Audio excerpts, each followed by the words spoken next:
बतावे कोनो मेहरारू को दुल्हा कर रहन बतावे। दुल्हा की आदत ऐसा रहे कहीं नीक अगर मेहरारू देखे तो लगे अपन लार टपकावे। लार टपकावे जैसे अब ही कोनो ठीक ठाक अगर मेहरारू या फिर ठीक ठाक सामान देखा तो कोई कोई की आदत है कुछ देरिया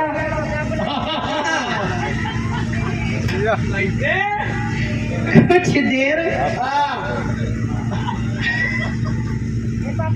जब वैसे मुहबा के ताकी तो अपने आप मुहे में से लार नीचे टपके लगी। वहां लगन का ध्यान अलगे जाला तब मेहरारू को है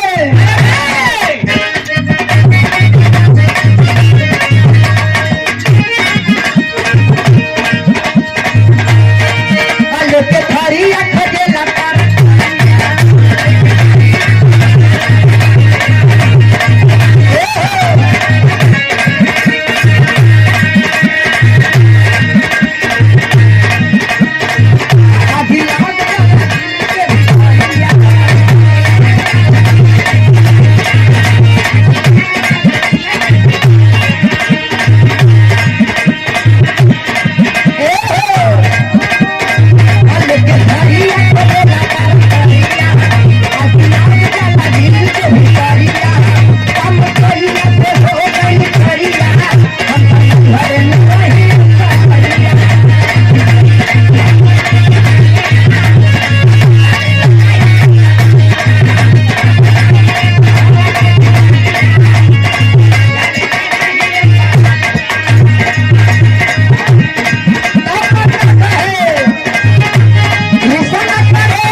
हो जाए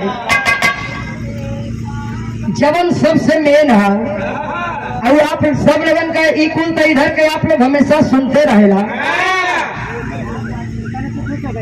इलाहाबाद वाला सुना इधर वाला तो बहुत बड़ा